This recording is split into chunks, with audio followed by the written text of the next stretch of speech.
Morning. তোমরা সবাই কেমন আছো? আশা করি সবাই ভালো আছো, সুস্থ আছো। আমরাও ভালো আছি। আজকে আমার প্রচুর কাজ। কেন বলো তো? যেদিন দুর্গাপুর থেকে এসেছিলাম, মানে বাপের বাড়ি থেকে, সেদিন এসে গাছগুলোকে পরিষ্কার করেছিলাম। তারপরে 7 দিন মতন হতে চললো, এখনও ওদেরকে পরিষ্কার করা হয়নি। তা চলো আজকে সব পরিষ্কার করি, ঘরদোরগুলো একটু পরিষ্কার পরিচ্ছন্ন করি আর তোমাদের সাথে একটু শেয়ার করি। এই যে দেখতে পাচ্ছ, সকাল সকাল রান্নাঘরে ঢুকে পড়েছি। আর যার যেখানে থাকার জায়গা তাকে সেখানেই রেখে দিই। চলো। আর আমি না রাতেই বাসন মেজে রাখি, কেননা সকালে উঠে আর তাহলে অত তাড়াহুড়া করতে হয় না। এঁঠো বাসন নিয়ে সকাল সকাল আর বিরক্ত লাগে। এই যে দেখতে পাচ্ছ, চায়ের বাটিও বসিয়ে দিয়েছি। এবার চাটা করে নেব। একেবারে 2 কাপ চাই করি, কেননা শুভ্রজিৎ যখন ওঠে তখন শুধু ওকে একটু গরম করে দিলেই হয়। কেননা রান্না করতে করতে তখন আর ইচ্ছা করে না ওইদিকে আবার গ্যাসটা পুছে আবার ওকে চা দিই, কেননা এঁঠো কাটাও তখন হয়ে থাকে চারিদিকে, কেন বিরক্ত লাগে। আর এদিকে দেখো আমি মিষ্টি দিই চায়ে। তোমরা কে কী দাও চায়ে অবশ্যই কমেন্ট করে জানিও। মিষ্টি নাকি খেলে বলে ভালো গলার পক্ষে। তাই শুভ্রজিৎ তো তোমরা জানোই যে গান করে, সেজন্য কি মিষ্টি দিয়ে একটু চাটা করার চেষ্টা করি। আর আমার শ্বশুরমশাই বলে চা খেলে নাকি গলা ভালো থাকে। তাই চাটাইকে যখনই করি তখনই মিষ্টি দিয়েই করি। 2বার চা করলে তাই করি। আর এই যে দেখতে পাচ্ছ, এনাদের দিয়ে দিচ্ছি এখন খাবার। মানে এরা তো সারাদিনে একবারই খায়, আমি সকাল সকালই ওদের খাবার দিয়ে দেওয়ার চেষ্টা করি। কেননা আমরা খাই 4বার আর ওরা খায় 1বার। এক এক সময় মনে হয় কি জানি ওদের পেট ভরছে, তো 2টো করে তো দিতে বলেছে। আমি কিন্তু একটু বেশি করেই দিই। কারণ কি বলো তো, সারাদিনে 1বার খায় আর সারাদিন দৌড়ঝাঁপ করে এত, একবার তো কখনও তো দেখি না ওদের কখনো যে স্থির হয়ে আছে। আর এদিকে দেখতে পাচ্ছ আমি আমার চায়ের কাপ নিয়ে বসে গেছি। 1 কাপ মানে ভর্তি করে কাপ নিই না, কারণ কি গরমের মতো আর মানে ফুল কাপ চা খেতে বিরক্তই লাগে। আর এদিকে দেখছো যে গাছগুলো বলেছিলাম না পরিষ্কার করব, সেজন্য পরিষ্কার করতে বসে গেছি। বেসিনের কাছে ওদেরকে নিয়েও চলে এসেছি। আর এই যে দেখছো একটা ছোট্ট মতন গাছ বেরিয়েছে, এটা কিন্তু আমার কাটিং করা, মানে পাতা থেকে গাছটা করা। কি ভালো লাগছে না? ছোট্ট ছোট্ট দেখতে, সবুজ সবুজ হয়ে থাকে। আর তোমরা ভেবো না যে এই কলটা আমি পরিষ্কার করি না, কলটা কিন্তু পরিষ্কার করি। এগুলো কিন্তু আয়রনের দাগ। আয়রন হয়ে গিয়ে না কালো হয়ে থাকে, কারণ লালচে লালচে। প্রতিদিনই করি, মানে যেদিন মনে করো 2-3 দিন হয়তো ভুলে গেছি, ব্যাস তখনই আবার কালো মানে লাল হয়ে থাকে।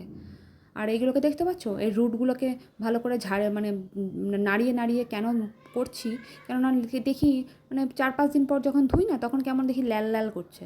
সে যেন মানে মানে হাত দিলে কেন পিছলে পিছলে যাচ্ছে। গাছগুলো কি ভাল লাগে না দেখতে? দেখো ছোট ছোট হয়েছে। আর আমি না যদি কোনো ঘরে লাগানো মানে বিশেষ করে জলে থাকার মতন গাছ, মানে ইনডোর মানে ট্রি নিয়ে আসে আমার লাগাতে খুব ভাল লাগে। ঘরকে সবুজ করে রাখতে না খুব ভাল লাগে, তাই সবুজ করে রাখার চেষ্টা করি। তাই মানি প্ল্যান্টটা খুব তাড়াতাড়ি হয়ে যায়। Money plant, snake tree, bamboo ট্রিগুলোকে এখন বাইরে করে দিয়েছি, কেননা ওদেরকে বাইরে না করলে দেখছিলাম গাছগুলো না কেমন মানে শুকিয়ে শুকিয়ে যাচ্ছে। মাটিতে দিয়ে দিয়েছি, আগে ঘরেই থাকতো। তো যাই হোক, আজকে আবার আমার ঘরে ফ্রিজ আলারা আসার কথা। তা ওরা বলেছে 3টে 3:30 নাগাদ আসবে। এই করে করে অনেক ডেট দিয়েছে, 2-3 দিন তো ডেট দিয়েই যাচ্ছে। এবার যদি না আসে তাহলে সত্যি করেই কমপ্লেন করতে হবে যে ওদেরকে ডাকলেও ওরা আসে না। আর এই যে গাছগুলোকে সব ধুয়ে পরিষ্কার পরিচ্ছন্ন করে তাড়াতাড়ি করে উঠি আর মিঠিকে গিয়ে ওঠাবো। মিঠি মনে হয় উঠেও পড়েছে। মিঠিকে বললাম যে মিঠি তুই একটু পড়তে বসে পড়। এদিকে ও বলছে না, পড়তে বসলে তুমি আমার সঙ্গে এসো। তাই এখন বললাম যে তুই এখন ওসব পড়িস না, তুই একটা কাজ কর, তুই এখন ড্রয়িং কর বা আর্ট অ্যান্ড ক্রাফট কর, যেটা করবি কর, কিন্তু আমাকে ডিস্টার্ব করিস না। আমি আজকে ভেবেছি যখন ওদের পরিষ্কার করব, ওদের তাহলে পরিষ্কারটা করেই নিই। আর এই যে দেখতে পাচ্ছ পচা পাতাগুলোকে সব ফেলে দিচ্ছি, কেননা ওরা যত পাতাগুলো থাকলে ভালো লাগে, কিন্তু পচা পাতা ফেলে দিলে ভাল লাগে। হলুদ পাতাগুলো হলুদ হয়ে যায় তখন করে দিই। আর দেখতে পাচ্ছ এটাও কিন্তু কাটিং। এদিকে আমার সব ধোয়া মোছা হয়ে গেছে। আর গাছগুলো না চকচক করছে, তোমরা কতটা বুঝতে পারছো বুঝতে পারছি না, কিন্তু দেখো আমি চেষ্টা করেছি তোমাদেরকে সামনে থেকে দেখানো গাছগুলো কি চকচক করছে।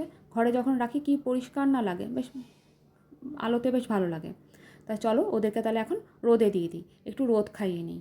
রোদ খাইয়ে নিলে কি হয়, মানে ওরা তো ঘরে থাকে, সেই জন্য ভালো করে লাইটটা পায়ে ঠায় কিনা বলতে পারছি না, সেই জন্য ওদেরকে একটু বাইরে রোদ খাইয়ে নিলে কি হয়, ওদের মানে তরতাজা হয়ে ওঠে, পরিষ্কারও থাকে। আর গাছদের মাঝে মাঝে ইনডোর প্ল্যান্টকে মাঝে মাঝে বাইরে দেওয়াও দরকার আছে। আর চলো আমি তাহলে ঘরের সব কাজকর্ম সারি।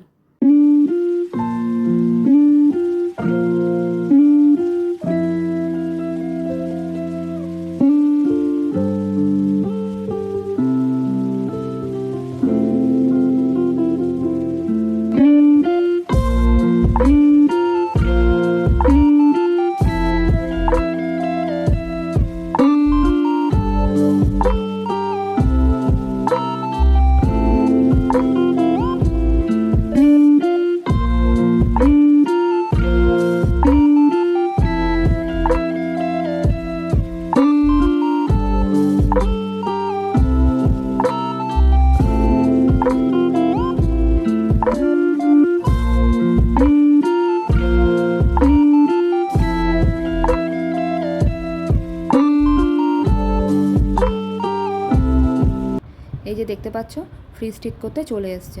যা টেনশনে ছিলাম, মনটা খুব খারাপ হয়ে গেছিলো। যাই হোক, তাহলে আমি আমার ভিডিওটা আজকে এখানেই শেষ করছি। তোমাদের ভিডিওটা কেমন লেগেছে অবশ্যই কমেন্ট করে জানিও। আর ভালো লাগলে একটা like, comment, share and subscribe করতে একদম ভুলো না। সাবস্ক্রাইব করে দিও প্লিজ। সবাই ভালো থেকো, সুস্থ থেকো, সাবধানে থেকো, সবাইকে নিয়ে ভালো থাকার চেষ্টা করো। আর এখানকেই শেষ করলাম। চলো, টাটা।